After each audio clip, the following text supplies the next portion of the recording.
Oh, you forgot where we were. Okay, welcome back to episode 9. We're on part 10. I'm sorry.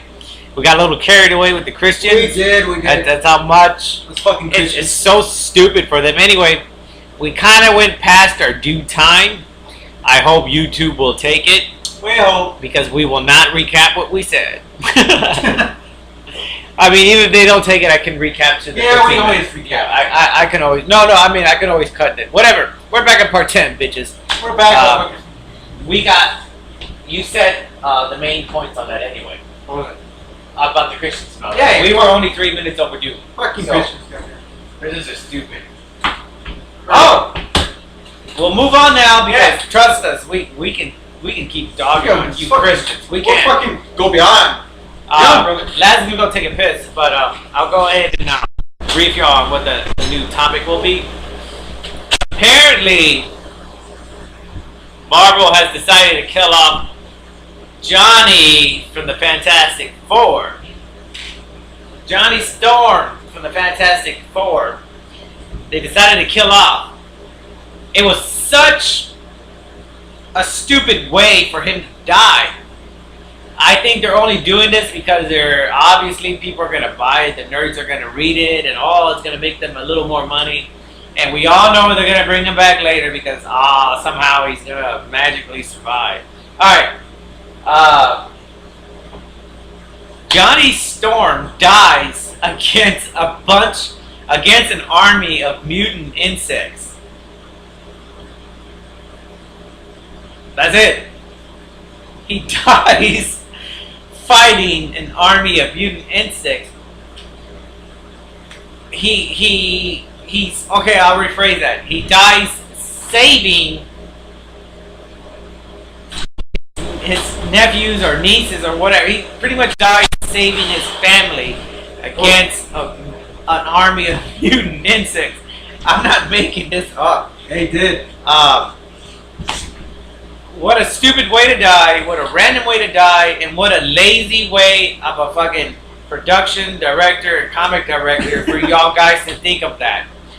It's Johnny Storm, the Torch, who can create the fucking temperature of the sun. He's great. He's been around since 1961. And you want to kill him off some bugs? He can melt every one of them. Big roaches.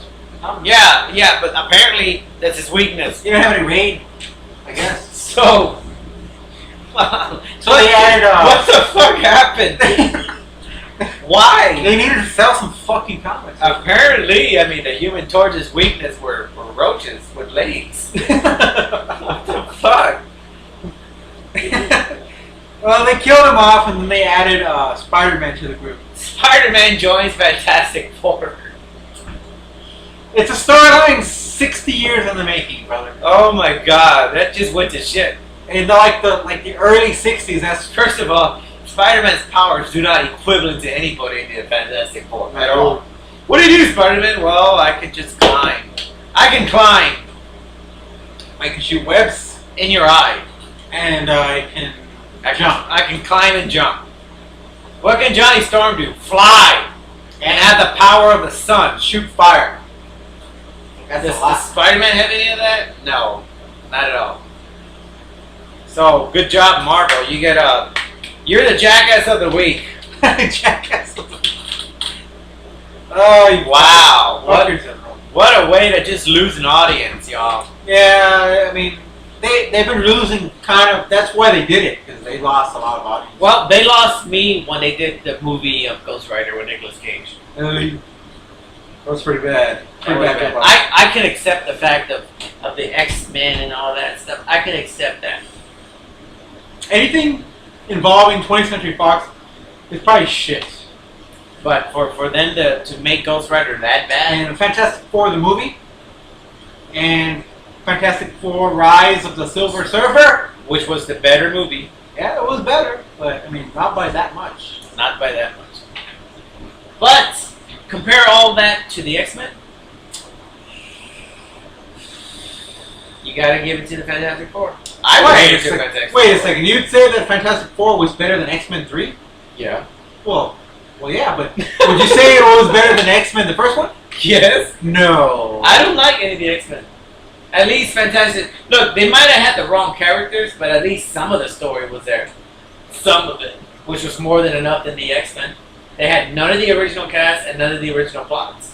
So how can you fucking tell me right now that you would pick X-Men over Fantastic Four? Because the first Fantastic Four movie was like amateur, man. It was like Only because of the actors. and the director. Yeah, but was the story there? Not Most really. of it. There was no story involved in the X-Men. The first X-Men. Yeah. Man, that was like, come on. No story was involved in that. Where were the originals? They were there. It took 4 movies to make X-Men First Class for us to be like,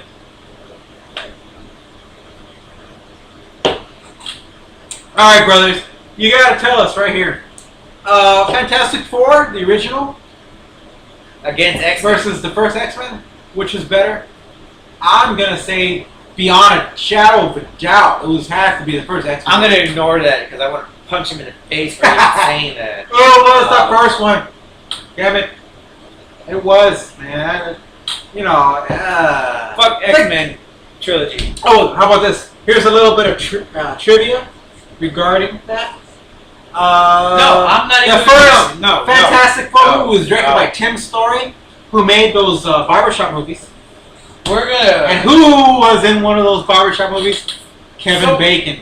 Oh, that's cool. That is cool. There you go, Jack. That is cool. He came out as a hairstylist, and he was like talking all this crap. And we're going to go back to say that Kevin Bacon did a fucking awesome job. It was hilarious. In First Class. I mean, come on. Every time he was in there, you had to just fucking... No, you don't. But that was the thing. It's because obviously nobody takes Kevin Bacon seriously as a villain. Star, yeah. As a star. I mean, As you a expect star. him to be the comedy relief or some sort of main character as a comedian. But to see Kevin Bacon as a villain, man, You know, that fucking blew my but mind. to see him as like nobody takes him as serious as a star. I don't think. A star, that's like too bad. the star That's too of a movie. You Yeah. know, he was a star. He's of a good X- actor. He was a star of X-Men. He First was. class. He was. Like I said, he made that movie. I think he's a good. I know he's a good actor. I mean, Sturm Eggles was awesome. Mhm. Tremors, the original. The original Was it, Tremors, yes. was it the greatest? There you go. No, but it was awesome to see because it was way out of left field. Footloose. Footloose, that made him Kevin Bacon. Yes. So, y'all Kevin Bacon's haters, you better watch First Class, baby. To watch First Class. He man. will tell you he is an actor. Either way, You did a good job, man. You did a good job.